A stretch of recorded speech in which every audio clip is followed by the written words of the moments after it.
pode ser o Major Tom. Como é que é? Só não pode ser o Major Tom da música lá do David Bowie, que fica nas nuvens. Aí a gente chama controle da Terra chamando o Major Tom. Tem a música, depois escuta, do David Bowie. Sabe? Pesquisar depois. Agora eu não sei como muda isso aqui. Aí. Beleza.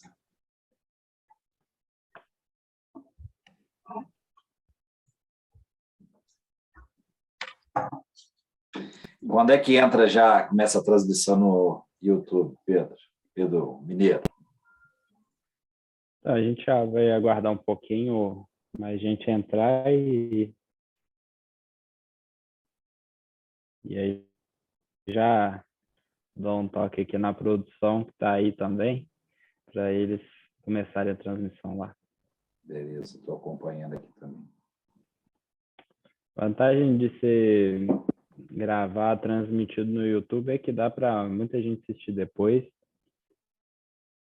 Vai ficar salvo lá no canal da WDT.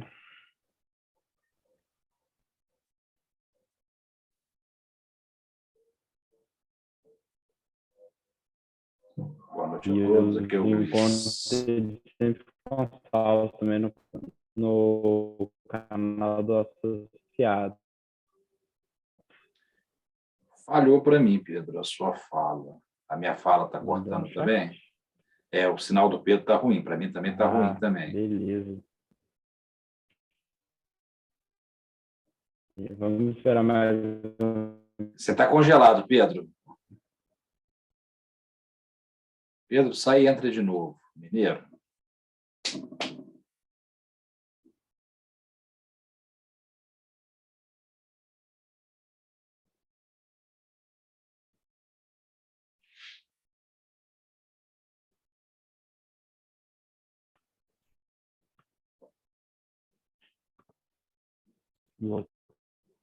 Travando. Está travando, Pedro. Está travando. Conexão péssima.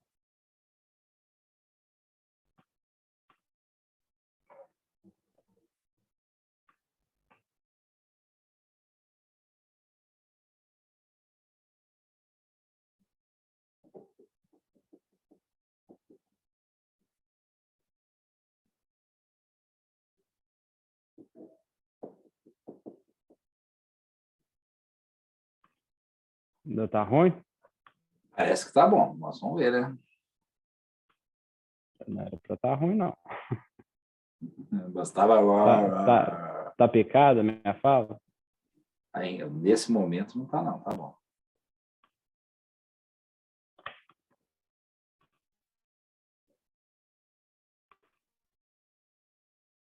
Está cortando a sua imagem. Cortando não, está picando.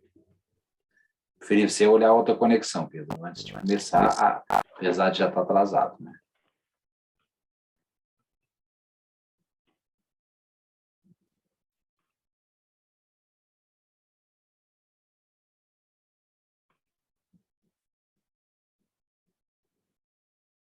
A imagem está congelando. Está em câmera lenta. Agora está travado.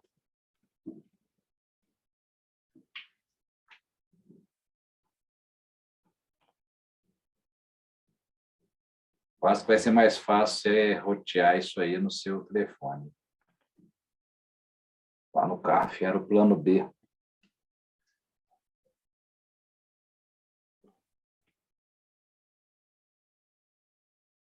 Agora parece bom. Agora você está aparecendo. Então o movimento está aparecendo.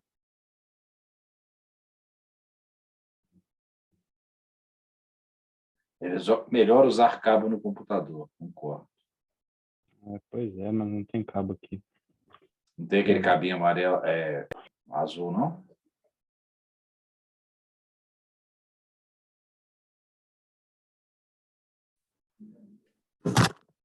Boa noite.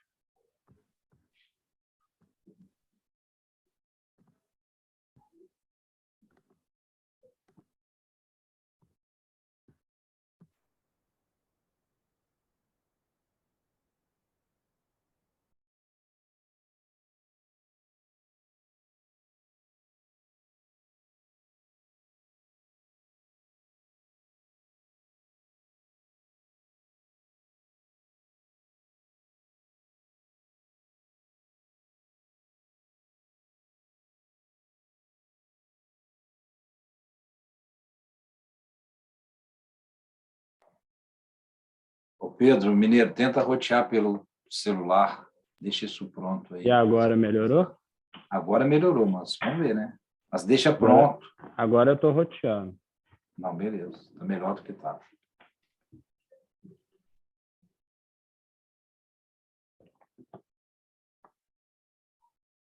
Boa noite, Pedro. Tem 3 Pedro aqui, né? O Pedro Fontanis, que eu não tinha cumprimentado ainda. Boa noite, Rafael. Boa noite, pessoal. Boa noite.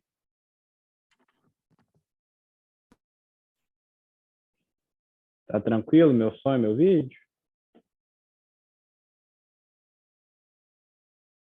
Agora sim. Beleza, então. Acho que a gente pode começar. Podemos ligar a transmissão lá no YouTube.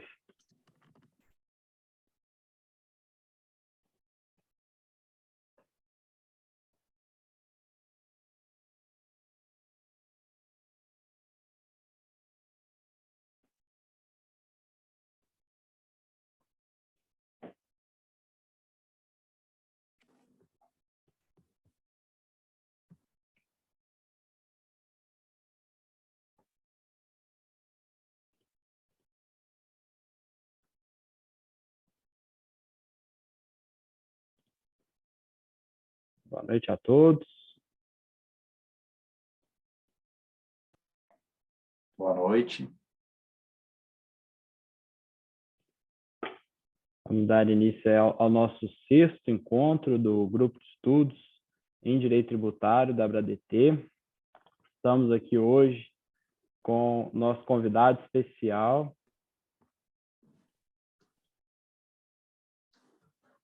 Estava com o YouTube aberto e comecei a ouvir minha avó. Nós estamos aqui com o convidado especial da noite, o professor Rodrigo Mineiro, grande especialista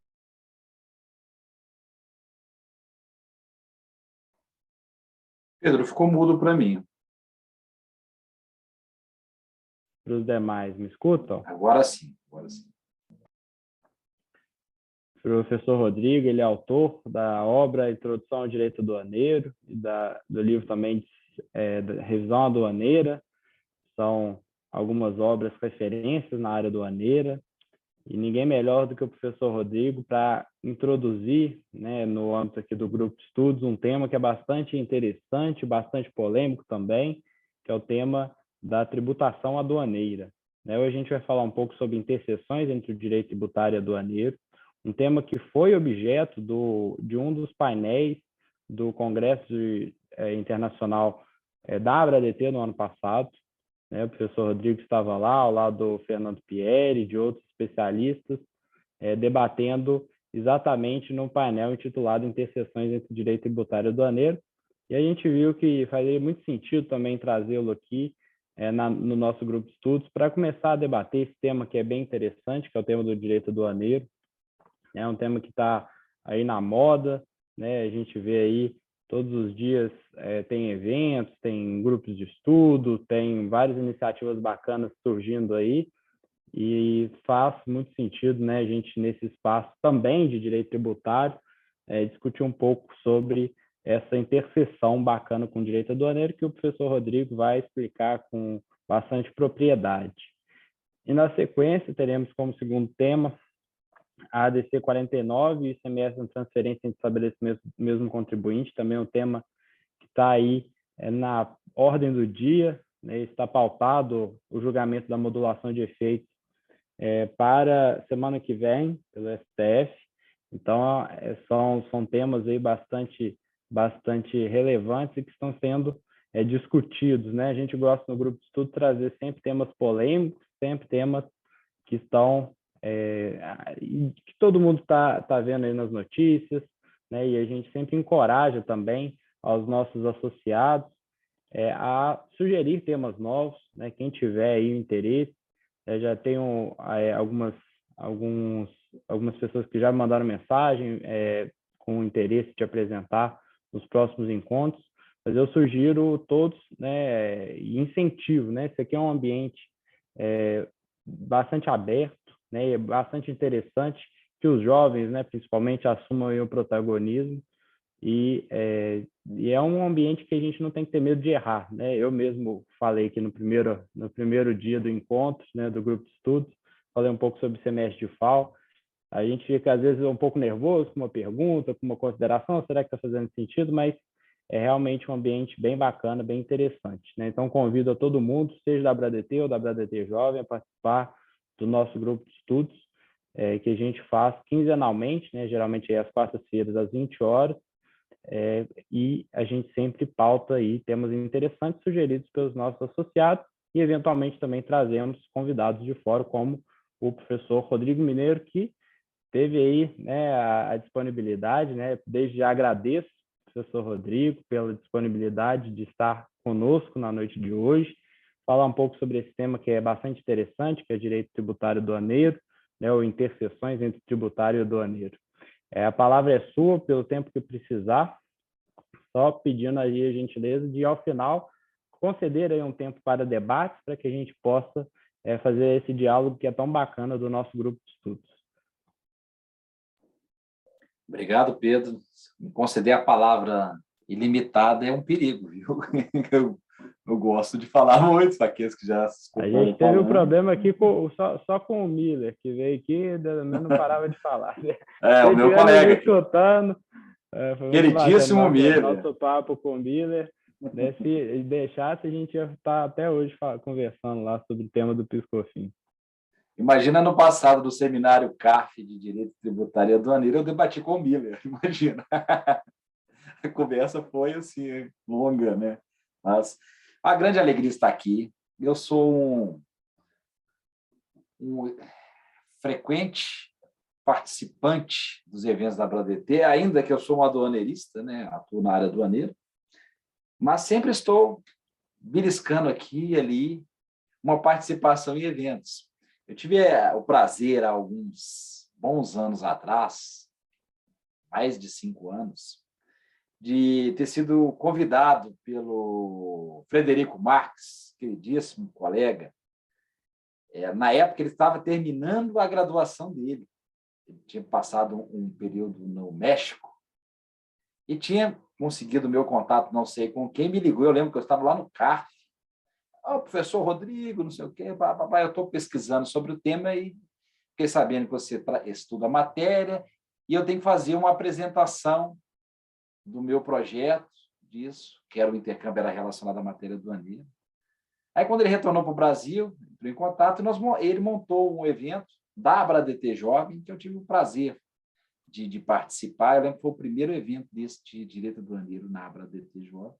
Depois, nos anos seguintes, aí, no período antes da pandemia, o Freitlich e o Frederico me convidaram para um dos painéis da ABRADT Jovem, né? Eu tive o prazer também de debater.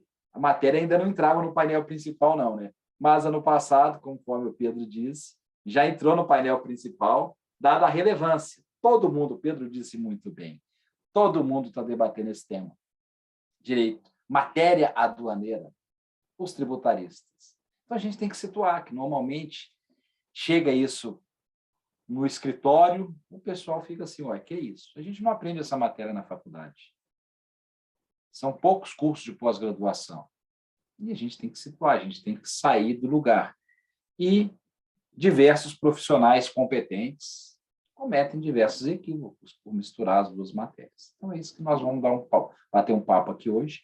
E parabenizar também o Pedro pela iniciativa do grupo de estudo, logicamente, o professor Walter Lobato, por ter promovido esse grupo de estudo. É muito legal, acho que é o melhor ambiente que se tem para discutir, é grupo de estudo. Até melhor do que sala de aula. Porque sala de aula, às vezes, você tem um programa que você tem que cumprir. No grupo de estudo, não, é debate aqui, ali, aí você fala, igual o Pedro falou, sem medo de errar. Eu nunca tive medo de errar. A gente tem que ir testando as coisas também, falando, escutando e refletindo para amadurecer nesse entendimento. Então, é muito legal, parabenizo todos vocês. Não deixem essa ideia morrer. Sempre é bom ter o espaço para se debater direito tributário e matérias afins, um espaço aberto, e aquele espaço onde o jovem fala. Normalmente a gente tem espaço que só o sênior fala.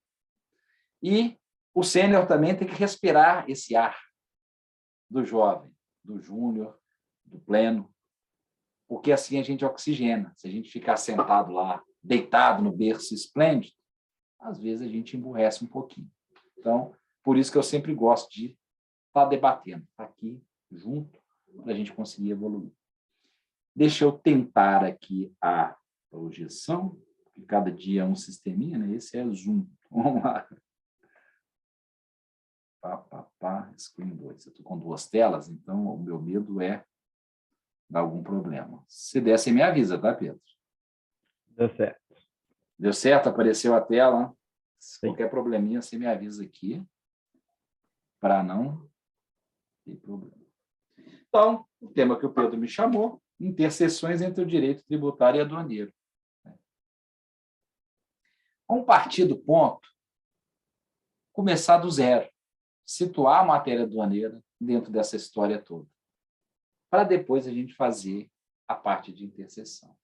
Então, toda vez que a gente vai falar de matéria aduaneira, a gente tem que falar de comércio internacional. E sempre a análise a gente faz, uma análise histórica. Vamos cá, a gente começa aqui no Egito Antigo, olha que bacana, o faraó e o aduaneiro dele aqui, comandando os seus escravos para armazenar trigo e com a proibição existente à época de comercialização do trigo. No Império Romano também a gente tem um comérciozinho aqui. A gente passa no histórico da Idade Média. Idade Média a gente tem, não sei se algum de vocês já assistiu aquela minissérie Marco Polo. Fantástico. Quem não assistiu, busca lá no Netflix, que deve ter. O Marco Polo mostra, né? O Marco Polo era um filho de comerciantes venezianos que uma vez embarcou junto dos pais e foi lá para a corte do Kublai Khan, lá na Mongólia, né? Lá na Grande China, mas território da Mongólia. Kublai Khan era neto do famoso Gengis Khan. E o grande império, ele comercializava lá na Rota da Seda, que todos conheciam. E lá na série mostra o pai e o tio do Marco Polo tentando contrabandear o bicho da seda, e aí tem a sanção que é cortar a mão do cara. Então, assim, é bem interessante que mostra esse controle no comércio exterior, no caso lá do contrabando, né? Comercialização de mercadorias proibidas. E lá na Idade Média também, especialmente aqui posterior à Idade Média, né? Já na Idade Moderna, na época do mercantilismo, a época de grandes navegações e tudo mais, a doutrina mercantilista sempre era baseada no comércio, né? Na busca por mercados, consumidores, colônias, para você explorar as matérias-primas e também como mercado consumidor. E aí que surgiu o primeiro código aduaneiro que a gente tem notícia, lá na corte do rei Sol, Luís XIV.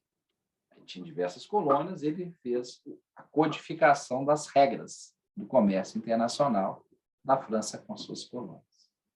Lá na Revolução Industrial, já estamos aqui no século XVIII, se a gente pegar os escritos lá da Revolução Industrial e de alguns autores, a gente vai ver a grande utilização de regimes aduaneiros especiais. O drawback, nosso queridíssimo drawback, na época o drawback para exportação de cerveja lá na Inglaterra. Então, a primeira notícia que eu, pelo menos, tenho de drawback é o drawback da cerveja, né? E isso está no livro do Adam Smith, conhecidíssimo A Riqueza das Nações. Tem um capítulo que chama drawback. E para aqueles que não sabem, o Adam Smith era um auditor fiscal da aduana. Ele era um aduaneirista também, né? No século XIX, no crescimento de diversas nações, sempre aquela discussão do liberalismo e do protecionismo. Protecionismo são barreiras tarifárias e não tarifárias, matéria aduaneira aí totalmente inserida. E até no meados do século XX e até agora, essa questão toda do desenvolvimentismo, ou melhor dizendo, o neodesenvolvimentismo contra o neoliberalismo. Fecha, abre, incentiva. Aí a gente tem cases de sucesso, que é a Coreia do Sul, a China, né, de países que utilizaram regimes, utilizaram as ferramentas da aduana nisso tudo.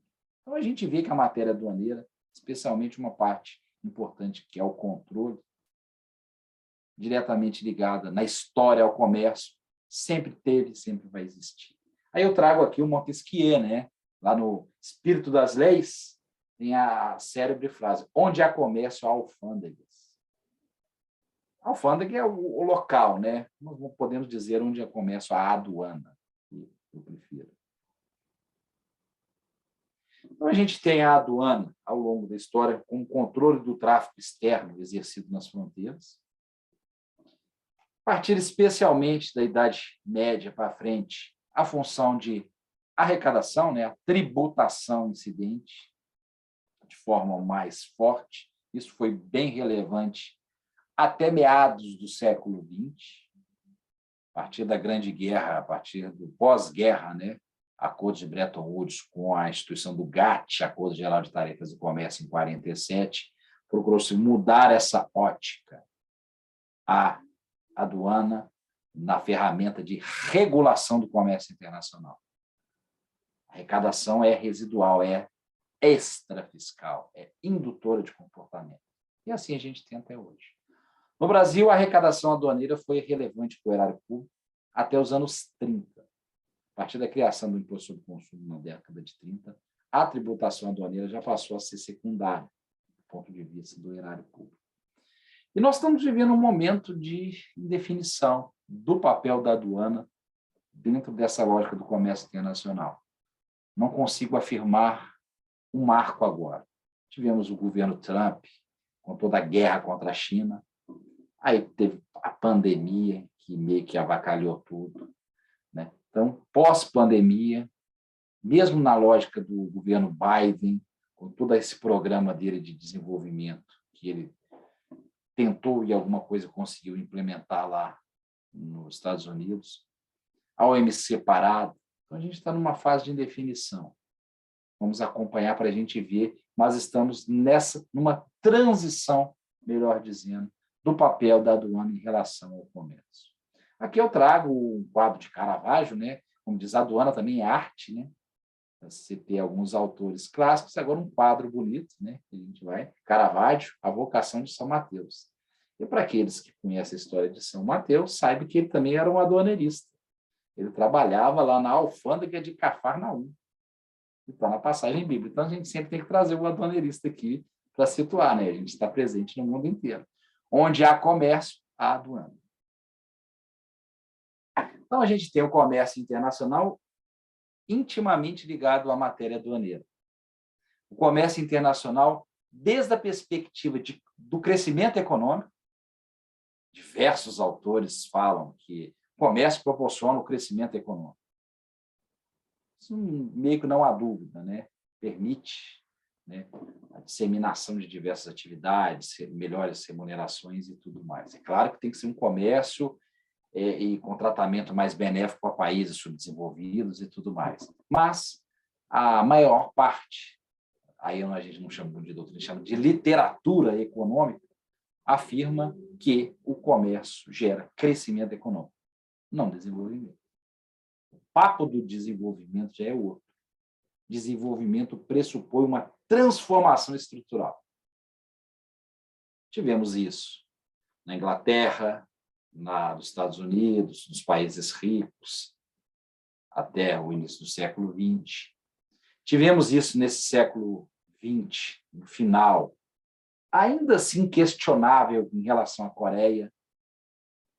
A Coreia era um grande case de sucesso de comércio, voltado para a exportação, a produção e tudo mais, e mudou o patamar da Coreia. Sim, a Coreia era mais pobre que a gente, hoje é muito mais rica. Mas depois que eu assisti aquele filme Parasita, e aquela série também, uma série coreana que passou recentemente, esqueci o nome, o pessoal se matava, isso, Round 6, eu falei assim, deve ter um problema lá, que desenvolvimento é esse que tem miserável no país? Então, ali é um desenvolvimento peronomútil, ali é um crescimento modernizante, nas palavras do Gilberto Bercovitch, né? Não sei se há uma transformação estrutural sustentável, mas é citado o exemplo. Outro exemplo que a gente tem é lá no norte, né, os países nórdicos, se não me engano, Noruega, que teve a questão toda da parte do petróleo e gás lá também. Então, a gente tem alguns casos de comércio internacional incentivando. Mas a grande história mostra o crescimento. E a gente busca, para esse crescimento, dar o salto estrutural e virar desenvolvimento. Isso que a gente busca sempre. E a aduana, nesse contexto, inicialmente como controle, mas é a razão de existir da aduana no controle. Existe a arrecadação, se a arrecadação é tributo, se é tributo, tem o direito tributário, está ali também, mas dentro da lógica de uma ferramenta de regulação. A gente está tratando de uma matéria de regulação do comércio internacional, isso a gente não pode esquecer. E eu trago aqui o conceito do Basaldúa. Ricardo Javier Basaldúa é o autor argentino latino-americano mais citado, que tem mais livro do que todo mundo junto, né? Basaldúa já foi lá do CARF argentino e tudo mais, é um dos autores do Código Argentino, e até hoje ativo, participando de eventos aqui no Brasil. O professor Rosaldo Trevisan tem um contato grande com ele, então sempre está trazendo para participar de eventos. E o Basaldúa conceitua o direito aduaneiro como um conjunto de normas jurídicas que tem por objeto regular o tráfico internacional de mercadorias. Tráfico é melhor do que o comércio, porque o comércio pressupõe a compra e venda. O tráfico pressupõe a entrada e a saída.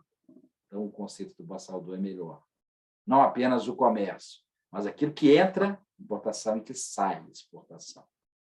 Cruze de fronteira. Aí aqui nós temos a aduana na função do controle. Aí, puxando um pouquinho o professor Onofre, que sempre nos provoca aí, quando a gente está apresentando, aí ele coloca, é o controle pelo controle? Não. O controle na proteção da economia, na proteção da sociedade, na defesa da soberania nacional. Isso aqui está por trás do controle. A aduana existe para isso. Desde que o mundo é mundo e sempre vai continuar existindo. Então, qual que é o bem tutelado? Quando a gente diz, o controle é o bem tutelado, diversos autores citam isso. Mas dentro da proteção da economia, proteção da sociedade e defesa da soberania nacional. É isso que está por trás de todas as normas aduaneiras. Já a perninha da tributação, a arrecadação gera, tributo pode ser 1%, mas gera arrecadação. Lógica da extrafiscalidade. É um instrumento de indução econômica.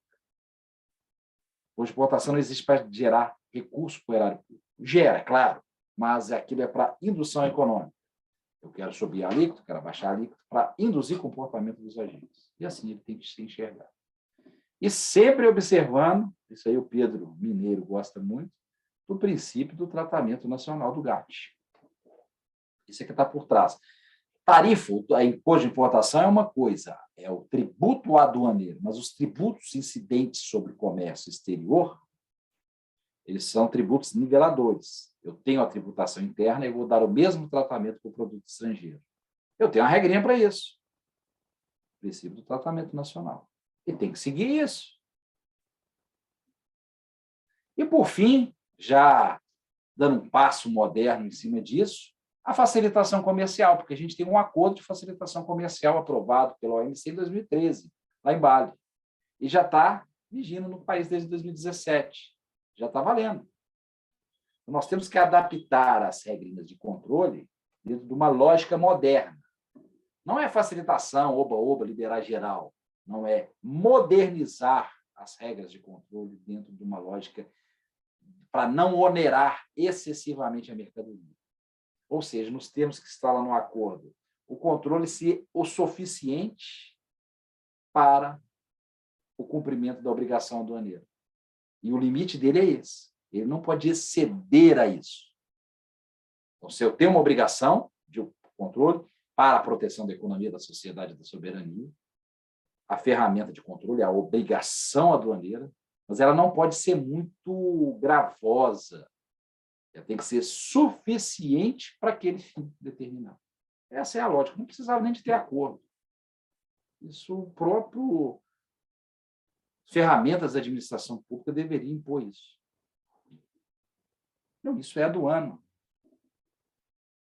Lembrando do 237 da Constituição, né?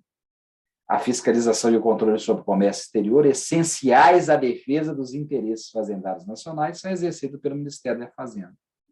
Isso aqui não é apenas uma norma de competência. Aqui fala que o controle aduaneiro é essencial. Esse é o ponto fundamental.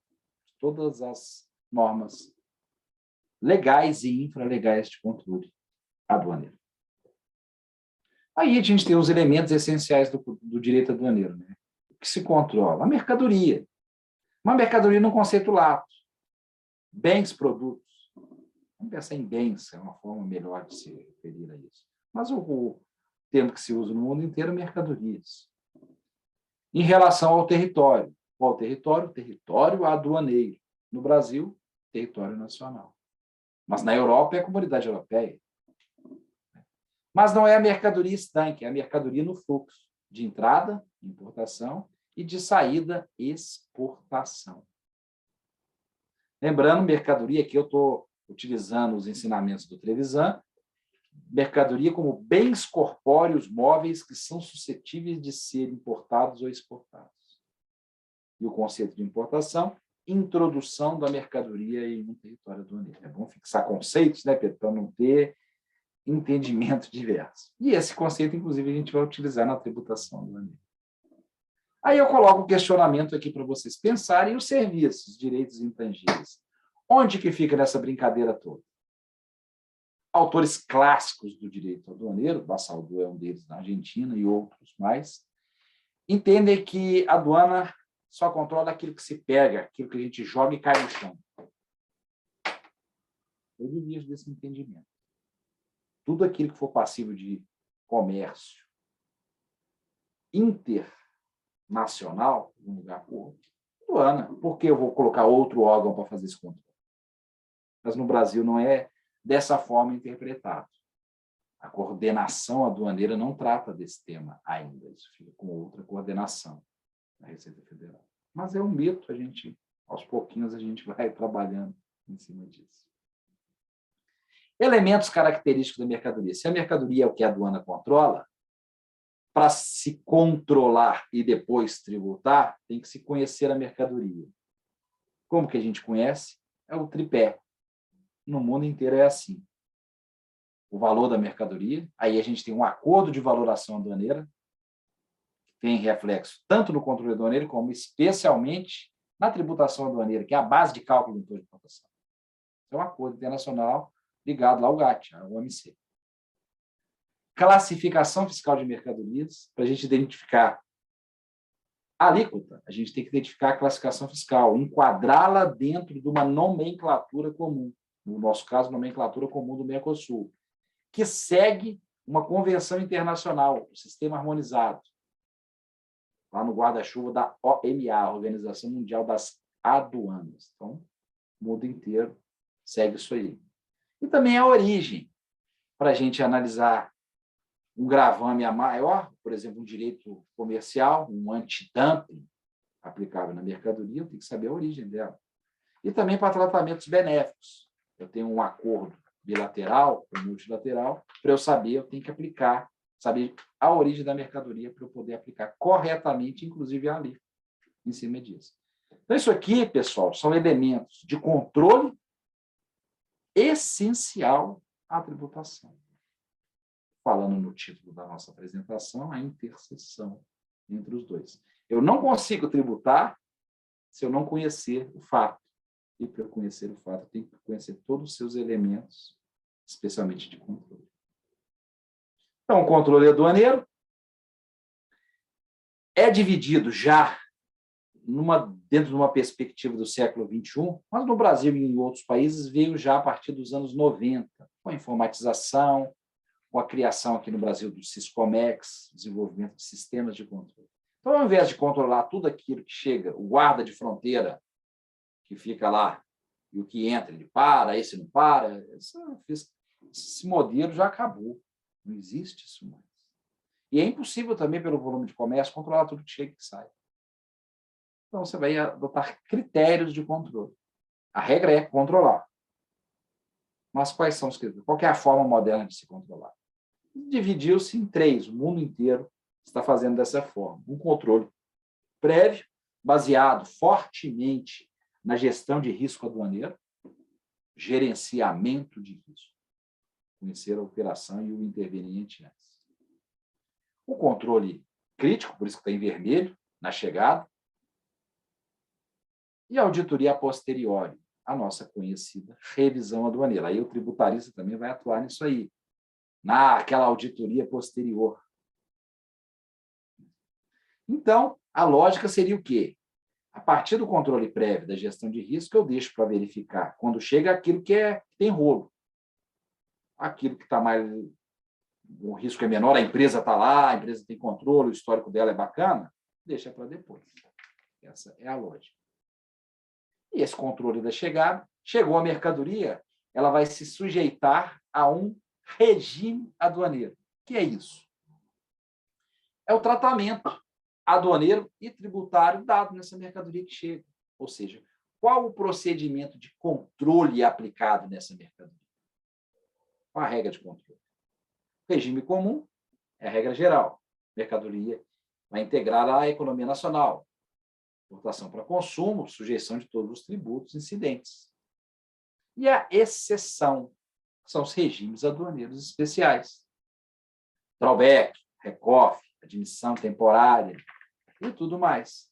Tratamento excepcional são incentivos, a ferramenta lá da indução econômica da tributação, e aqui também posso dizer do controle, né? Ou facilitações procedimentais, por exemplo, o regime de trânsito aduaneiro. Eu não tenho economia de tributo, mas eu possibilito uma facilidade para a empresa. Então, chegou a mercadoria, obrigatoriamente ela tem que se sujeitar a um procedimento desse de controle. E com a tributação também aqui de pendurada, dependendo do tipo de regime que ela vai se sujeitar. Se é o regime comum, tributação normal. Se é o regime aduaneiro especial, segue a regrinha do regime aduaneiro especial. É uma isenção, é uma suspensão, aí da forma que você quiser interpretar essa natureza jurídica.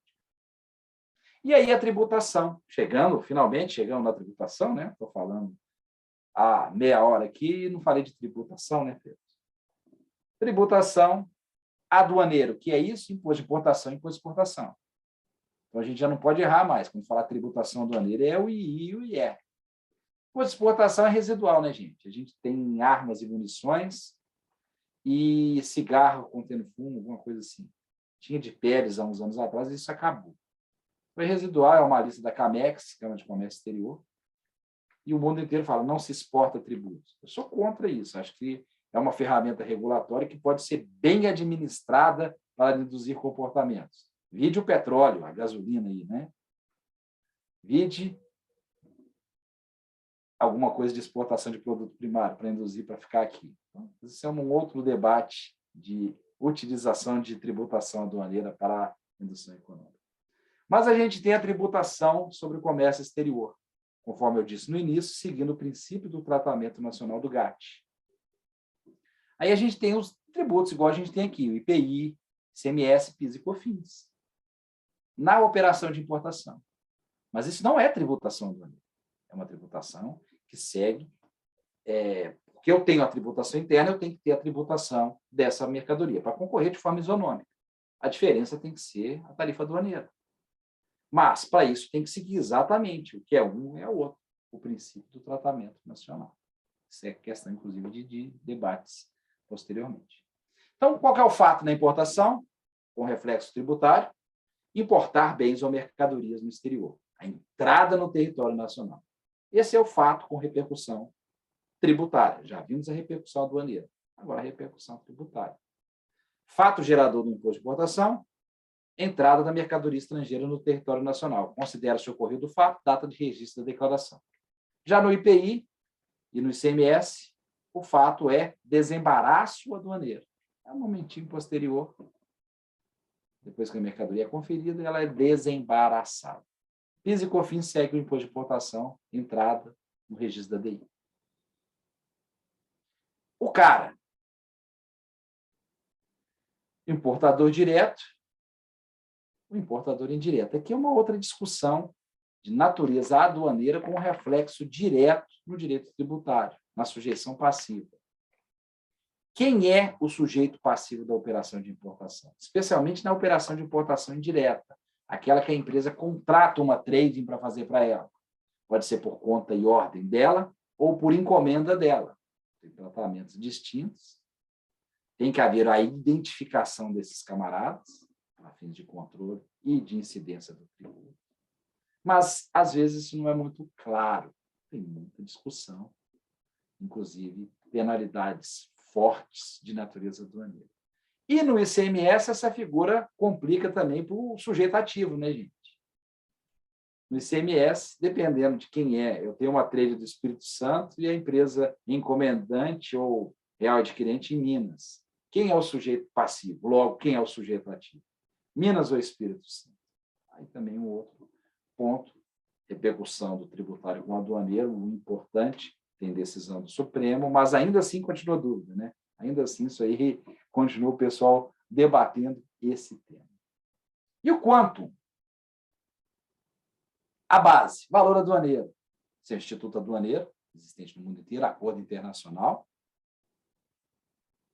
mas reflexo direto no direito tributário, que é a base de cálculo do imposto de importação, e a partir dela se constrói a base de cálculo do IPI, do ICMS. PIS/COFINS é igual ao imposto de importação, só o valor aduaneiro. Então, matéria aduaneira, o Instituto Aduaneiro com reflexo direto no tributário. Alíquota. Se alguém já conseguiu classificar uma mercadoria na Texas, sabe a complexidade do que eu estou falando. Na nomenclatura, eu pego um produto, uma caneta. Qual que é a alíquota da caneta? Não sei. Antes disso, eu tenho que enquadrar essa caneta dentro de uma nomenclatura. Uma tabela. Na nossa aqui no Brasil é a NCM, Nomenclatura Comum do Mercosul, que segue o sistema harmonizado. Qual que é a classificação dessa? Como é que eu vou encaixar essa caneta dentro da tabela lá? Para chegar na alíquota correspondente àquele código. Existem regras de classificação fiscal. Uma matéria aduaneira de início ao fim, ligada à merceologia, né? Estudo da mercadoria. Reflexo tributário, tanto no imposto de importação, lembrando que a TIP, que é onde a gente puxa a alíquota do IPI, segue a mesma estrutura de tabela. Regulamento do ICMS sempre faz referência à NCM. E por aí vai. PIS/COFINS também, exceções, quando está na regra geral, usa isso. Então, se a gente não souber classificar a mercadoria ou classificar errado, está tudo errado. Uma matéria aduaneira com reflexo direto no tributário. Então, nós temos aqui o direito aduaneiro, finalmente, né, a interseção, né? O direito tributário, 2 ramos lá, e a nossa matériazinha no meio. A tributação aduaneira está aqui no meio. Mas obrigações de natureza estritamente aduaneiras, informação sobre carga, isso tem nada a ver com tributário. Controle do depositário, do agente portuário, isso tem nada a ver com o direito tributário. Isso a gente não pode chamar nem de obrigação acessória. Isso não tem interesse na fiscalização e arrecadação de tributo. Isso está errado, quem fala obrigação acessória. Isso é uma obrigação aduaneira. E é lógico, tributação, direito tributário, tributo do imposto de importação e tudo mais, é direito tributário aduaneiro. Ou, conforme eu prefiro, direito aduaneiro tributário. Mas essa matéria nossa ela é ligada ao direito econômico. Porque a tributação ela atua aqui como um indutor de comportamento, atuação do Estado na indução. Regimes aduaneiros especiais, também totalmente isso. E, lógico, é direito administrativo. Também. É uma grande mistura, mas a gente tem que situar bem. Para aplicar princípio de um no outro, se não tiver num e se for subsidiariamente aplicável, sim. Mas necessariamente não. Eu não posso aplicar CTN numa matéria que é exclusivamente aduaneira. Se eu tenho regra de responsabilidade lá no Decreto-Lei 3766 de infrações aduaneiras, eu não vou aplicar o CTN. Regra de decadência lá no Decreto-Lei 3766 é até mais benéfica. É 5 anos a infração é 5 anos do fato, independente de dolo e tudo mais. Eu não vou, se é matéria aduaneira, eu não vou aplicar o CTN. Não vou aplicar o 731. Então, vamos situar cada um na sua caixinha para ficar fácil. Aqui eu trago para finalizar, já sei que passou minha hora, já estou fechando, principais temas do contencioso no CARF. A gente tem o caso sempre mais grave, que tem os valores maiores, a interposição fraudulenta, né? A ocultação do sujeito passivo na importação. Isso é uma matéria aduaneira. Não tem reflexo tributário. Pode ter até indiretamente alguma coisa, mas é uma matéria aduaneira, então está lá na pureza do sistema aduaneiro. Segundo tema, revisão aduaneira. Inclusive, o Pedro já falou, isso foi objeto de um livro meu, um estudo que eu fiz sobre o tema. E lá atrás eu já defendi uma questão, que era permitida a revisão em qualquer canal, e o STJ confirmou o que eu falei, né? Então, estou bem na fita aí, né, gente? Todo mundo falava que eu era fiscalista ao extremo, o pessoal já viu que estou bem aí, então beleza. Na revisão aduaneira, um dos temas mais sensíveis é a classificação fiscal. A classificação fiscal, erro na classificação fiscal. Erro na classificação fiscal tem um reflexo tanto aduaneiro quanto tributário. Inclusive, tem uma multa aduaneira de 1%. E, se a classificação fiscal levou à diferença de alíquota, a diferença do tributo. E também a multa de 75%, lá da 9.430. Então, eu tenho uma matéria bem legal das duas coisas. Então, aqui, sim, é uma matéria sensível. Eu sou capaz de falar que 90% dos casos que chegam em escritório hoje para ser resolvido vai ser de revisão aduaneira, de classificação fiscal. Então, se alguém está começando a matéria, começando o estudo do tema, é o primeiro passo. Revisão aduaneira, estudar toda essa questão da classificação e tudo mais. E, juntamente com isso, a gente tem aquela grande discussão eterna de mudança do critério jurídico no exercício do lançamento do 146 do CTN, né? Que eu sempre afasto, sempre fui um crítico, porque eu falo que só aplica 146 se eu tenho um lançamento anterior para eu falar que houve uma mudança no critério do lançamento. E tem muita gente que quer aplicar 146 sem ter o lançamento anterior. Esse lançamento que você está falando é o primeiro. Mas isso é uma outra discussão. Mas isso é uma matéria tributária também. Valoração aduaneira.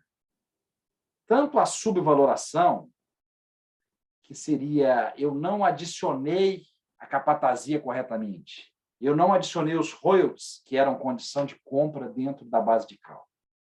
Isso é aduaneiro, mas é muito tributário. E é um tema que normalmente os valores são bem elevados. Subfaturamento, aí já é também com relação à base de cálculo, mas é fraude. Na minha concepção, o subfaturamento, ainda que tenha reflexo tributário, a sua essência é uma fraude aduaneira, que é uma fraude de documento. Subfaturamento pressupõe uma falsidade documental. Está falsificando uma invoice. Isso eu entendo mais como uma natureza aduaneira. Mas tem entendimentos diferentes também. O nosso queridíssimo drawback, que é o regime aduaneiro especial, o mais utilizado, um dos mais benéficos que a gente tem. Isso é o quê? Redução, suspensão, isenção do pagamento dos tributos. Então, isso é tributo, então isso é tributário. Então, isso é uma matéria que interessa para o tributarista. Outras multas aduaneiras, outra coisa. E outros temas controversos que é passivo de discussão, aí é aberto, inclusive, para a gente debater aqui.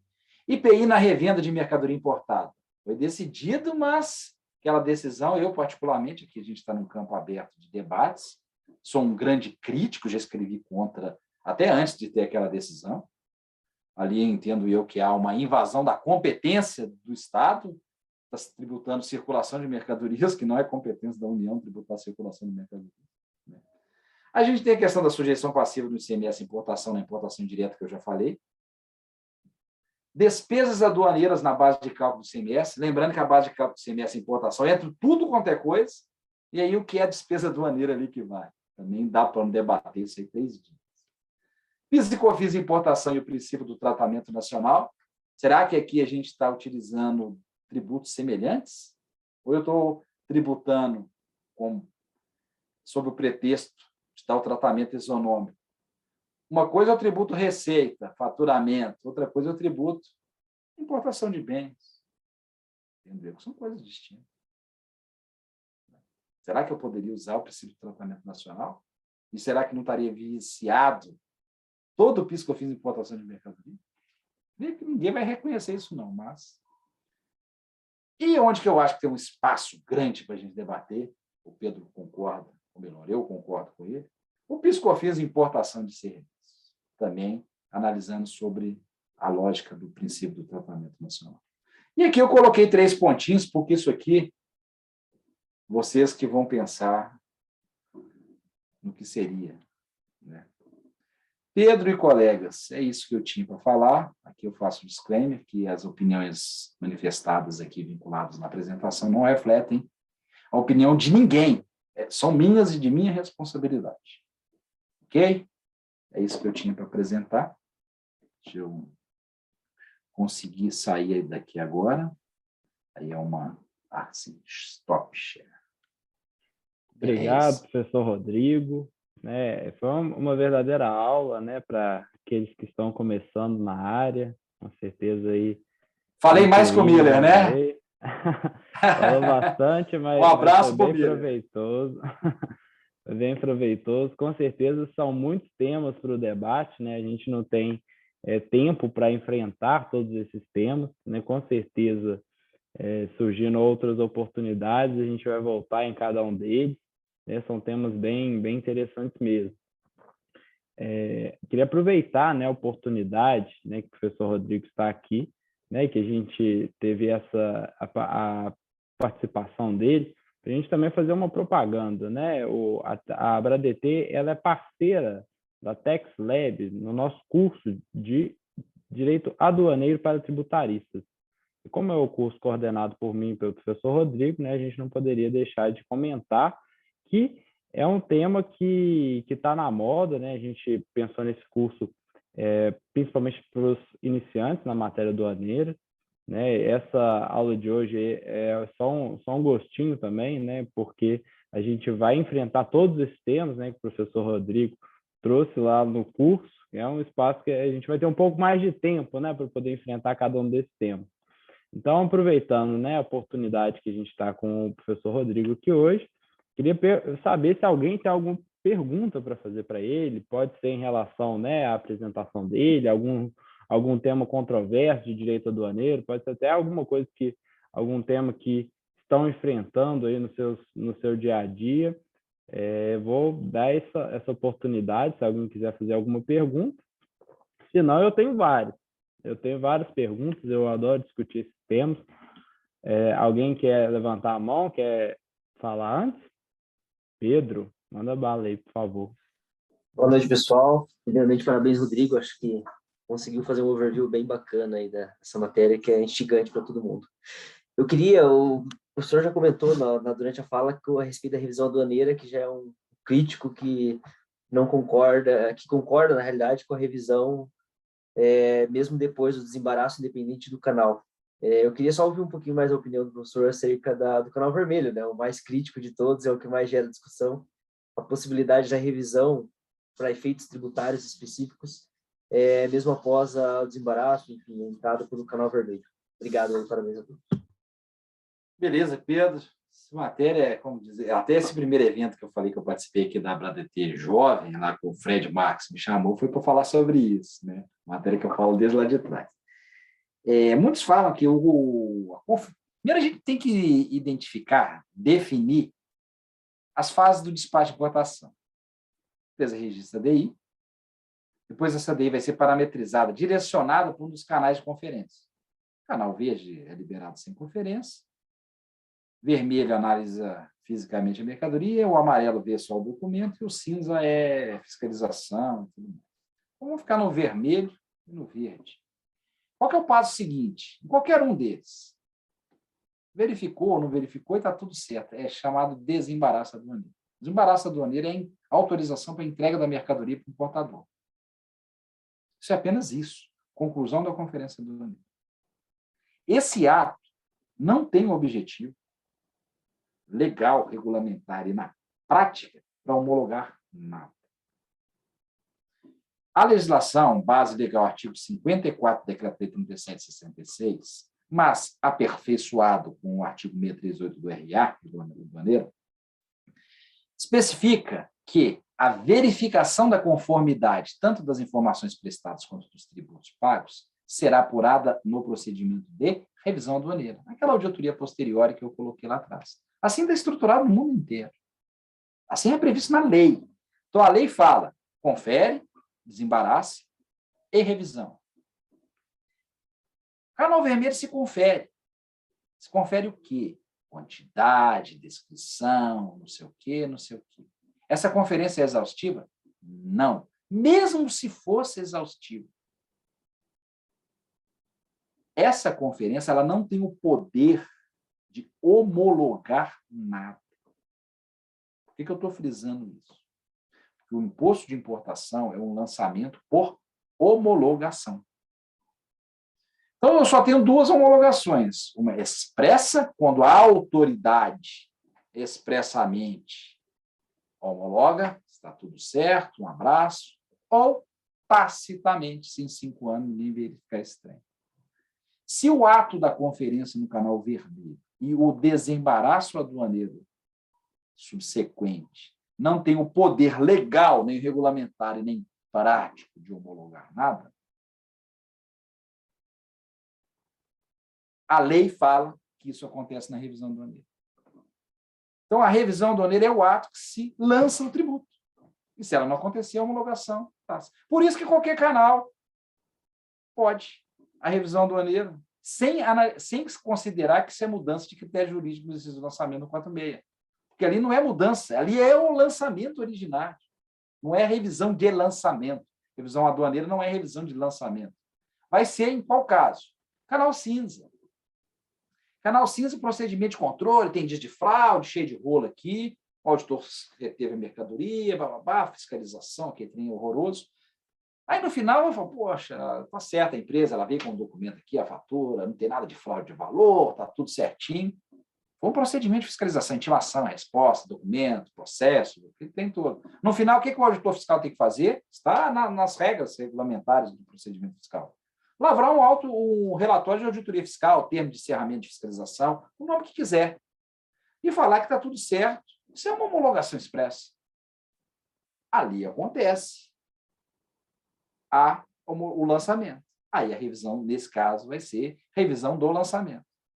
Aí eu estava discutindo esse tema com colegas a semana passada, ou 15 dias atrás, aí ele falou assim, não, mas no Canal Verde, quando se vê a questão da classificação fiscal, ele analisou exaustivamente e tudo mais. Aí eu perguntei para ele, existe meia homologação? Ele verificou classificação, mas valoração aduaneira ele não verificou, porque o procedimento de fiscalização de valor aduaneiro pressupõe uma fiscalização, intimação, resposta e tudo mais. Não pode ser feito em despacho isso. Então, eu não tenho meia homologação, eu não consigo homologar um lançamento sem analisar a base de cálculo. Então, como é que eu vou considerar mesmo o vermelho e tal? Analisou um elemento, mas não analisou todos. Então, ele não homologou, não lançou. Analisar todos os elementos da hipótese de incidência. Por isso que aí a revisão vai ser o procedimento originário. E aí não tem limite. O limite é 5 anos e na forma do regulamento, como está na lei. Por isso que o STJ mandou bem. A jurisprudência anterior seguiu a súmula 227 do antigo Tribunal Federal de Recursos. Mas por quê? Porque antigamente era lançamento por declaração. Isso mudou nos anos 90. Quando era lançamento por declaração, a história era outra. Mas a partir da lógica do lançamento por homologação, é isso aí. Beleza, Pedro? Respondi? Mas não concorda comigo, não. Contesta, assim que é bom. Não, na realidade eu não discordo, é realmente mais para entender uma visão, de fato esse tema muitos ainda discutem, né? Tinha de fato algumas dúvidas, mas algumas pontuações aí me fizeram lembrar alguns dispositivos que de fato levam a essa conclusão, que não tem muita discussão. Beleza. Pedro Mineiro, se você me permite, você falou do... prometo até 9 horas eu ficar calado. Depois de 9 horas eu fico calado. Para dar tempo. Né? É só fazer, você falou do curso, eu tenho só que fazer uma divulgação, porque esse curso está dando uma satisfação muito grande, porque nós conseguimos reunir especialistas do primeiro time do Brasil. Oswaldo Trevisan vai fazer a aula magna, falar sobre a internacionalização do direito aduaneiro. Professor Fernando Pieri, que é presidente da ABRADET e membro da Academia Internacional de Direito Aduaneiro. O professor e ex-conselheiro do CAF, queridíssimo Diego Diniz, vai falar de sanções aduaneiras.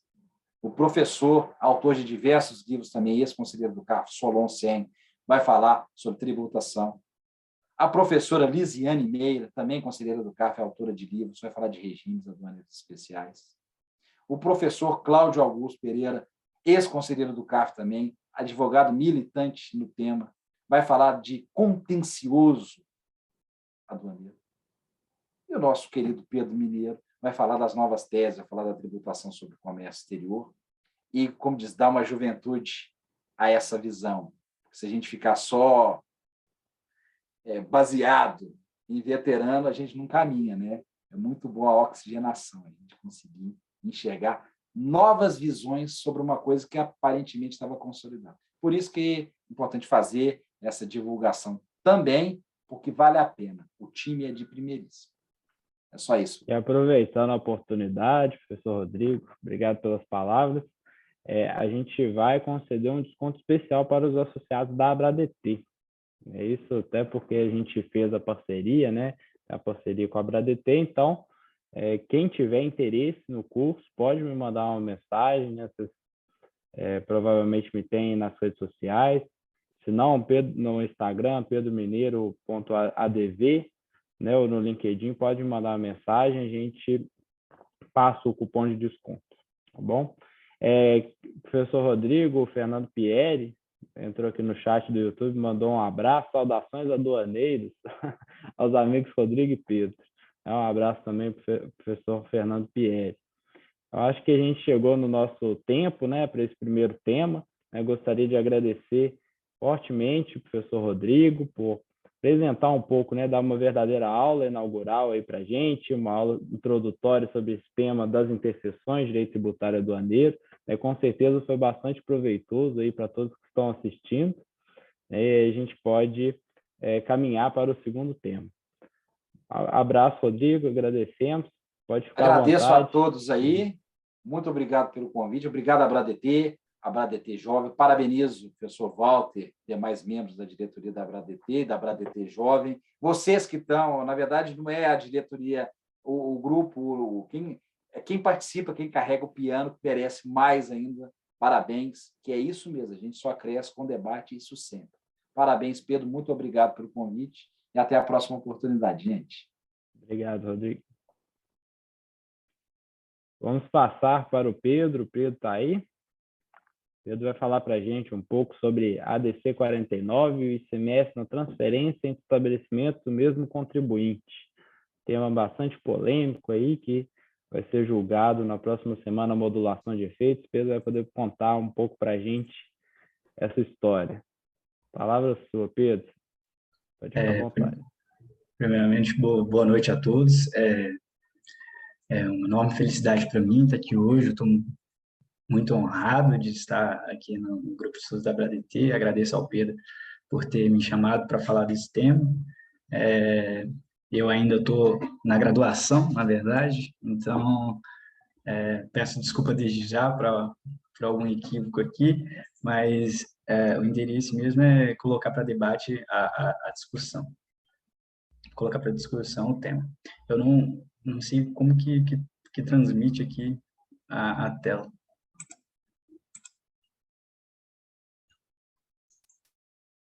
Achei.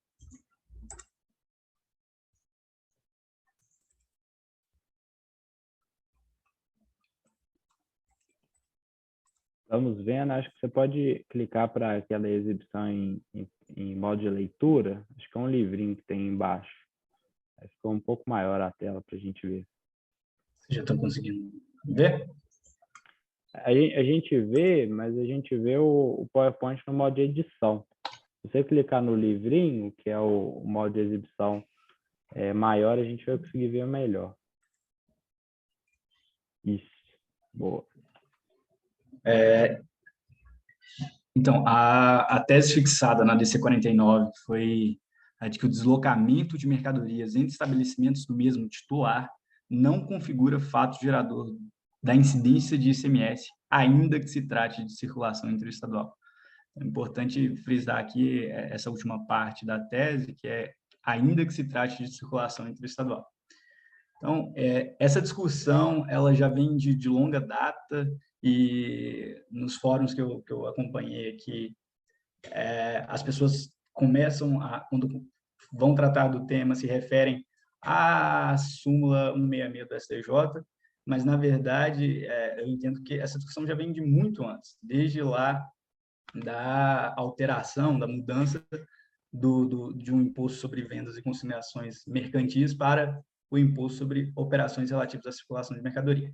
Então, eu trouxe aqui nesse slide uma origem do ICMS, né? O que veio, o que antecedeu este imposto que a gente tem hoje no artigo 155, inciso 2º da Constituição. E não fui aqui antes do imposto sobre vendas mercantis, que no caso era o imposto do selo, né? Então já comecei aqui de 1932 com este imposto que tinha o nome em iuris de Imposto sobre Vendas Mercantis e era de competência da União. Com a Constituição Federal de 1934, este imposto passa a se chamar Imposto sobre Vendas e Consignações Mercantis e passa para a competência dos estados. É importante frisar que esse imposto, o IVC, ele era cumulativo ainda. A não cumulatividade, ela só vem com a reforma do sistema tributário de 1965, com a emenda constitucional número 18. E aí, o nome na lei deste tributo passa a ser Imposto sobre Operações Relativas à Circulação de Mercadoria. Então, na verdade, é retirada a palavra venda da competência. Já com a Constituição de 1988, manteve-se, né, o ICM, só acrescentou aqui o S do Serviço de Transporte Interestadual, Intermunicipal e Comunicação.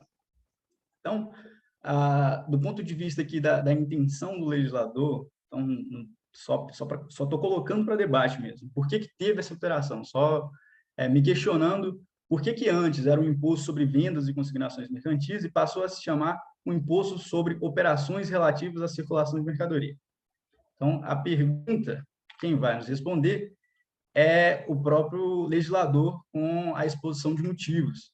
Isso aqui é o primeiro relatório da comissão encarregada pela elaboração do anteprojeto da reforma do sistema tributário de 1965 e, ao tratar do tema do ICM, ele já alerta desde já para essa questão, que é a tributação na transferência de mercadoria entre estabelecimentos do meio titular em operação interestadual. E aqui eu vou ler, porque eu acho que é muito importante aqui a gente entender qual que naquele momento, e depois foi ratificado pela Constituição de 88, a intenção do Constituinte, com essa alteração de um imposto sobre vendas para um imposto sobre operação relativa à circulação. E aí ele vai dizer o seguinte: referimos-nos ao problema das transferências de mercadorias de um Estado para o outro, que a União, exercitando sua competência para expedir normas gerais de direito financeiro, tem procurado resolver pelo Decreto-Lei número 915 de 1938. É forçoso reconhecer, porém, que essas tentativas não vêm tendo o êxito que seria imprescindível à remoção do problema, o que, pelos prejuízos que acarreta para a economia nacional, seria por si só razão suficiente para justificar um reexame da estrutura do próprio imposto. O que acontecia nessa época? Era um imposto sobre vendas e consignações mercantis. Então, quando um estabelecimento situado no estado de Minas transferia a sua mercadoria para um estabelecimento situado no estado de São Paulo, tanto o estado de Minas quanto o estado de São Paulo queriam tributar essa operação. E aí este decreto-lei aqui, que faz às vezes de lei complementar, porque na época ainda não existia a lei complementar formal, ele vai editar normas gerais e vai dizer o seguinte: neste caso, a tributação cabe ao estado onde foi produzida a mercadoria, o estado de origem. E a intenção do legislador, neste momento, é justamente retirar da norma de competência do ICMS a noção de um negócio jurídico, para que justamente houvesse essa tributação na transferência. Essa nova estruturação começa, de acordo com uma das diretrizes básicas do sistema projetado, por desvincular o imposto dos negócios jurídicos específicos de compra e venda ou de consignação. Em lugar de referir essas duas modalidades, atribui-se à circulação de mercadorias. Então, aqui é a palavra do legislador, é a intenção do legislador Constituinte de 1965. Depois, tem uma posição doutrinária de Rubens Gomes de Souza, que ele publica um artigo em 1966, então um ano depois da reforma, em que ele vai comentar ponto a ponto o que foi colocado com a emenda constitucional número 18.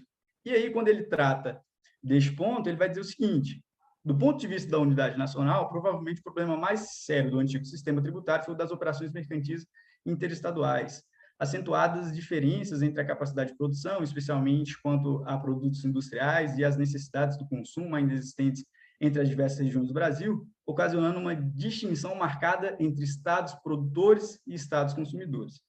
E aí, com isso, o objetivo, na verdade, era tributar a transferência interestadual de mercadoria para que justamente o Estado brasileiro não ficasse dividido entre aquele Estado que produz e aquele Estado que consome, e ficasse parte da receita tributária para o Estado onde a mercadoria foi produzida e parte para o Estado onde a mercadoria seria consumida, tendo em vista sempre a noção de que o ICMS é um imposto não cumulativo.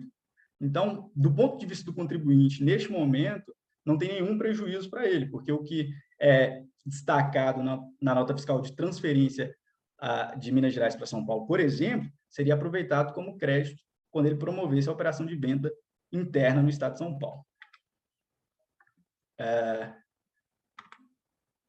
Esse entendimento, na verdade, essa questão já tinha muita discussão antes mesmo da Lei Candir, com juristas muito consagrados, como Aleomar Valieiro, que defendia que, na verdade, circulação só poderia ser circulação jurídica, o imposto gravava um negócio jurídico de venda mercantil. Mas, por outro lado, também tinha doutrinadores, como é o caso do Alcide Jorge Costa, que ele cria um conceito de circulação que não é, na verdade, um conceito econômico. Ele cria aqui um conceito de circulação que se amolda perfeitamente a todos os dispositivos que estão previstos atualmente no artigo 155, parágrafo 2º, que é um conceito de circulação específico para o ICMS, um conceito de operação específico para o ICMS e um conceito de mercadoria específico para o ICMS que preveja, que seja capaz de tributar essa transferência. Então, por que eu trago aqui a doutrina do Alcide Jorge Costa? Porque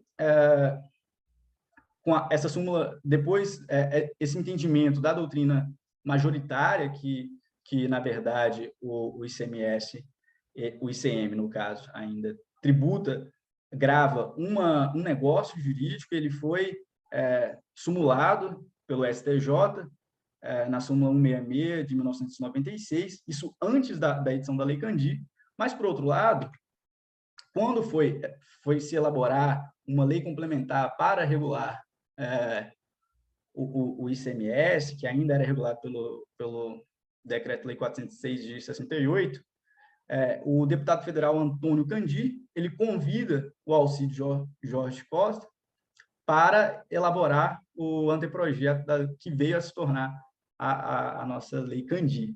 Então, é importante ter em mente que o que temos hoje na Lei Candir é basicamente uma posição doutrinária do Alcide Jorge Costa. Então, o embate agora que se tem é entre a posição da jurisprudência e também de uma doutrina majoritária, que tem aqui Aleomar Valieiro, Isabel Dess, Saja Calmon, e, por outro lado, o entendimento de Rubens Gomes de Souza, Alcide Jorge Costa e a própria Lei Candir, o Poder Legislativo brasileiro de 1966. E aí, o que acontecia? Geralmente, como isso não traz nenhum ônus para a empresa como um todo, considerando a pessoa jurídica como um todo, os contribuintes cumpriam a exigência e destacavam o ICMS na transferência entre estabelecimentos do mesmo titular. Só que, hora ou outra, acontecia de ser levado para os tribunais essa questão. E sempre nos tribunais, tanto no Tribunal de Justiça de Minas Gerais, Tribunal de Justiça da Bahia, Tribunal de Justiça do Rio Grande do Norte, era atendida a súmula 166, e os tribunais se pronunciavam no sentido de que não, a transferência de mercadoria em estabelecimentos do mesmo titular não é fato gerador do ICMS. Então, é nesse sentido que o governador do Rio Grande do Norte vai propor uma ação direta de constitucionalidade justamente para que seja ratificada a presunção de constitucionalidade da Lei Candir, que entende que a circulação é uma circulação, aqui entre aspas, econômica, né? E os pedidos do governador do estado do Rio Grande do Norte no sentido que seja ratificado a presunção de constitucionalidade dos dispositivos da Lei Candir e que seja modulado os efeitos da decisão, caso seja uma decisão no sentido contrário, no sentido da inconstitucionalidade. Sobreveio a decisão, e a decisão foi no sentido, confirmando a jurisprudência tanto do STJ, dos tribunais pátrios, e até do STF. Hora ou outra, ele se pronunciava, não em sede de repercussão geral, mas ele se pronunciava no sentido de que realmente a transferência não incidia o ICMS. Aí, nesse item 2 aqui, da ementa do acórdão, diz o seguinte: deslocamento de mercadorias em estabelecimentos do mesmo titular não configura fato gerador de incidência de ICMS, ainda que se trate de circulação interestadual. Isso é a grande discussão. Este item 3 diz o seguinte: a hipótese de incidência do tributo é a operação jurídica praticada por comerciante que acarrete circulação de mercadoria e transmissão de sua titularidade ao consumidor final. Este item 3 da ementa, importante que da ementa, sem considerar o inteiro teor do acórdão, dá a entender, a partir simplesmente da interpretação deste item 3, que a operação promovida, praticada pelo industrial, não é fato gerador de ICMS. A operação praticada pelo produtor não é fato gerador de ICMS, e seria fato gerador simplesmente a venda do comerciante para o consumidor final. E tudo que vem antes seria simplesmente uma obrigação acessória. Pelo menos é uma teoria que existe, que um autor italiano chamado Berlini, ele fala o seguinte, que neste imposto, analisando lá um imposto da Itália, né, que é muito parecido com o ICMS, com o ICM, que, na verdade, o fato gerador deste imposto só acontece na venda do comerciante para o consumidor final. Antes disso, seria tudo obrigação acessória. Mas, enfim, só um adendo mesmo. E esse item 4 declara a inconstitucionalidade dos dispositivos da Lei Candir. É interessante também que, no acórdão, é citado, isso é uma doutrina do Roque Carrasa, no sentido de que a circulação prevista no inciso 2º do artigo 155 é a circulação jurídica, é o negócio jurídico. Só que o próprio Roque Carrasa assume, num subcapítulo posterior ao que foi transcrito no acórdão, que no caso da transferência interestadual deve haver a incidência do ICMS em razão do Pacto Federativo e etc. E tal. Então, na verdade, foi citado doutrina do Roque Carrasa, mas o pensamento dele para o caso que estava sendo analisado não é esse. Não chegou a ler todo a obra do Carrasa. Os dispositivos declarados inconstitucionais é o artigo 11, parágrafo 3º, inciso 2º, que fala da autonomia de cada estabelecimento do mesmo titular. O artigo 12, que prevê o aspecto temporal da hipótese de incidência do ICMS. Então, na verdade, o Alcides Jorge Costa vai dizer, olha, o que está previsto no artigo 12, inciso 1º, não é a hipótese de incidência. A hipótese de incidência não é da saída de mercadoria do estabelecimento. A hipótese de incidência é promover a operação relativa à circulação de mercadoria. A saída da mercadoria do estabelecimento é simplesmente a exteriorização dessa hipótese. E também declara a inconstitucionalidade do artigo 13, parágrafo 4º, que prevê a base de cálculo nas operações de transferência. É importante aqui destacar que esse inciso segundo fala que a base de cálculo na transferência é a entrada é o valor correspondente à entrada mais recente. Então, na verdade, quando acontece a transferência, a incidência de ICMS na transferência entre estabelecimentos no titular, acontece meramente uma transferência de crédito. Com a decisão, foi interposto embargo de declaração do governador do estado do Rio Grande do Norte, que pede a concessão de efeito suspensivo da decisão de forma a sobrestar os efeitos da decisão enquanto pendente de exame dos embargos de declaração, a modulação de efeitos da decisão de forma a conferir eficácia prospectiva à declaração de inconstitucionalidade dos artigos da Lei Candir, porque nos embargos de declaração, o governador do estado do Rio Grande do Norte, ele coloca lá os valores, né, de que estaria sendo tratado especificamente no Rio Grande do Norte, é valor de 1 trilhão, que a decisão do STF impactaria para especificamente o Rio Grande do Norte, que não foi colocado em todos os estados. E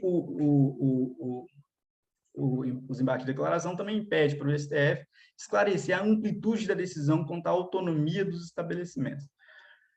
Neste aspecto, apesar de ser declarado inconstitucional esse artigo 11, parágrafo 3º, inciso 12, que prevê a autonomia de cada estabelecimento do meio titular, parece que essa inconstitucionalidade é simplesmente para a questão das transferências, né? Da autonomia simplesmente para as questões das transferências. Porque senão teria uma completa desnaturação do ICMS. Então, quais são os impactos? Os impactos são vários, né? Mas o que a gente pode destacar, assim, de pronto, é a distribuição de receitas tributárias entre estados, que agora, nestes casos de transferência interestadual, a tributação fica toda no consumo, e o estado onde aquele produto, aquela mercadoria é produzida, não vai ficar com nada. Então, uma outra questão muito importante é em relação ao estorno do crédito em razão de saída não tributada, que está prevista lá no artigo 155, parágrafo 2º, inciso 2º. Também tem uma outra questão, que são os benefícios que concede crédito presumido de ICMS, porque se você não tem essa tributação na transferência, também não tem crédito. Então, os contribuintes que têm benefício fiscal ficariam prejudicados em relação a isso. E um quarto impacto é em relação a obrigações acessórias. Então, aqui eu trouxe uma demonstração de como que é atualmente essa transferência, de como é tributada. Então,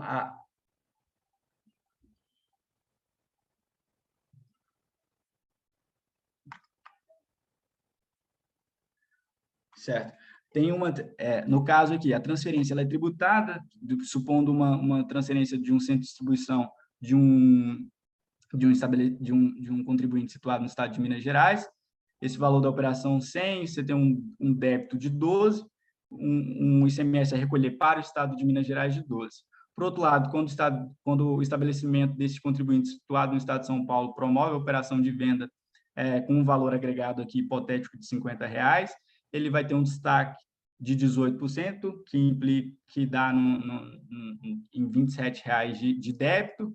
Ele aproveita o crédito que ele adquiriu na entrada em transferência, em 12, e paga para o estado de São Paulo 15. Somando 12 com 15, ele pagaria R$27 ao todo, considerando a empresa como um todo. Agora, neste caso, considerando aqui que não há a incidência do ICMS na transferência, não tem débito, mas também não tem crédito aqui para ser aproveitado pelo estabelecimento do estado de São Paulo. Então, ele pagaria 27, mas 27 simplesmente para o estado de São Paulo. Então, na verdade, é só uma distribuição de receita. E, por fim, eu queria tratar aqui agora da regra do teto, que é esse estorno do crédito quando a saída não tributada, que diz o seguinte: o artigo 155, parágrafo 2º, o imposto previsto no inciso 2º, ICMS, atenderá ao seguinte: a isenção não incidência, salvo determinação em contrário da legislação, que é o caso, por exemplo, da exportação, né, que prevê a manutenção do crédito, não implicará crédito para compensação com o montante devido nas operações ou prestações seguintes. também acarretará a anulação do crédito relativo às operações anteriores. Então, pensando aqui o centro de distribuição compra uma mercadoria no mercado interno, o fornecedor vai destacar 18, e aí, quando ela fosse transferir essa mercadoria para São Paulo, em tese, ela simplesmente transferiria o crédito junto com a mercadoria. O crédito acompanharia a mercadoria. Mas como há uma não incidência, e aplicando a regra do teto, teria aqui também que estornar esses R$18 de crédito que foi adquirido na entrada no centro de distribuição. Então, quando ela promovesse a operação de venda no estado de São Paulo, iria incidir aqui, adotando uma alíquota padrão de 18, 27, e o contribuinte estaria pagando mais, né, do que os R$27, como é atualmente. Então, eram essas minhas considerações. Coloco o tema para debate aí. Obrigado, Pedro, pelas suas considerações. É um tema aí bastante instigante. Pena que a gente não tem muito tempo para debatê-lo, mas com certeza algumas provocações surgem, né? Se alguém quiser também falar, eu peço para levantar a mão, mas eu já, desde já, gostaria de provocá-lo, né, em relação a algumas questões, porque me parece, né, que toda a sistemática do ICMS, aí esquecendo um pouco a questão, né, do conceito, a existência de um conceito constitucional não de circulação, seria circulação econômica ou circulação jurídica, parece que a sistemática do ICMS, né, calcada em todos os seus princípios e regras, principalmente a não cumulatividade, e uma outra regra ou princípio bastante importante, que é a autonomia dos estabelecimentos.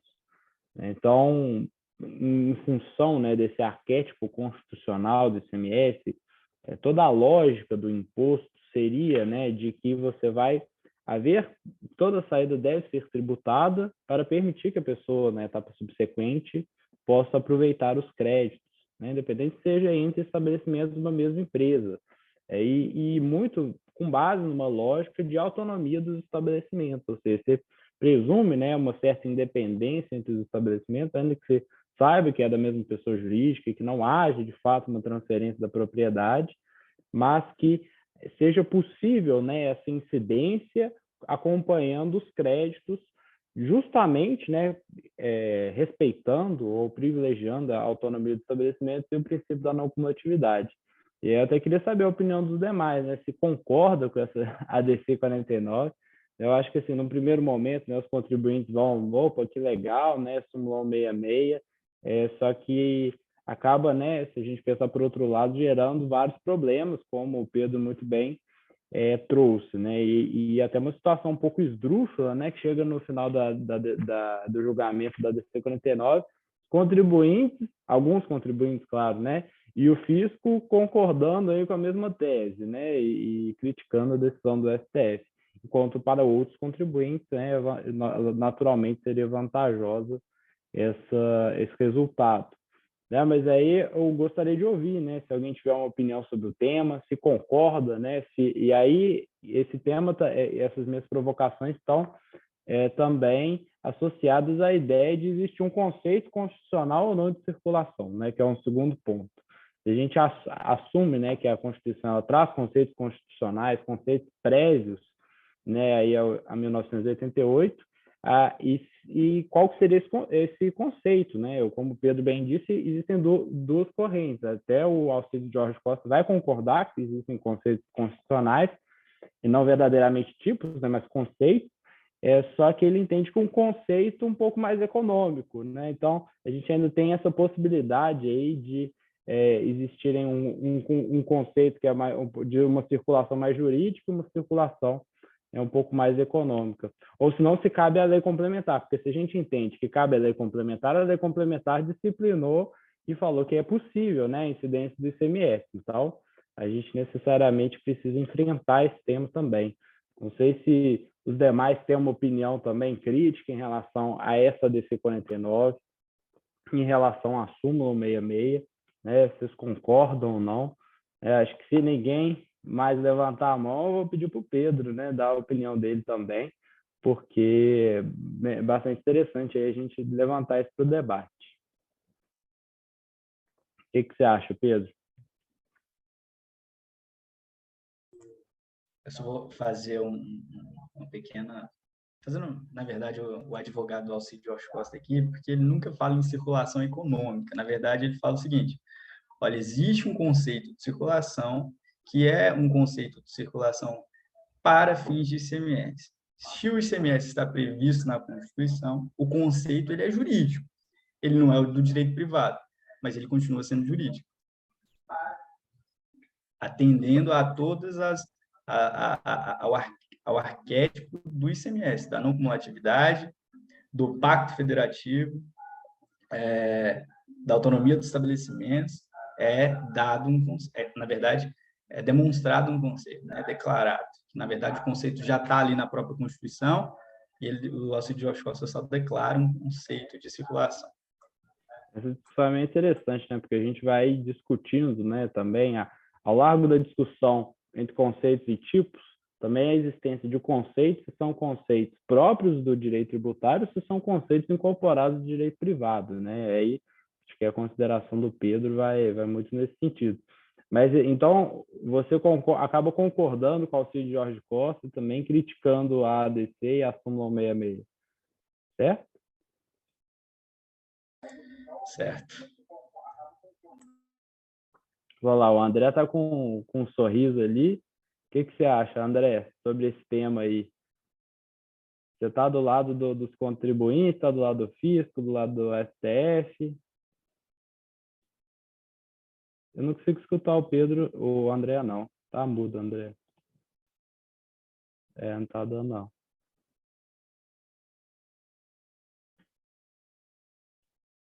Depois ele fala, então. Vai mandar depois as considerações dele. Não, mas é isso. Se ninguém tiver mais nenhuma consideração sobre esse tema, né, eu queria agradecer aí o Pedro, né, a gente chegou também na nossa hora e pontualidade, 9h30. Obrigado, Pedro, né, pela coragem aí, né, ainda como aluno da graduação, né, como estagiário, por ter apresentado esse tema, né, sua exposição foi excelente, né, um tema bastante instigante, né, depois a gente pode voltar a discutir com certeza. Essas considerações, principalmente históricas, foram bem interessantes, né? Achei muito legal essa parte que você traz, né? Qual foi a vontade do legislador, né? Às vezes a gente sabe que nem sempre a vontade do legislador coincide com a vontade da lei, mas é muito interessante, né, saber o que está por trás, né, de todas as alterações. Então, obrigado, Pedro, aí, pela coragem e pela sua exposição.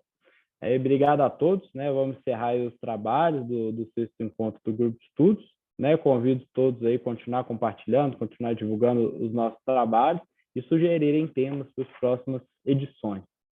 Tá bom? Um abraço, a gente continua se falando lá no grupo do AbraDT Conecta, onde todos os associados fazem parte, né? A gente vai continuando levando as discussões para o dia a dia também. Abraço a todos, uma boa noite. Então, pessoal, boa noite. Obrigado, pessoal, boa noite.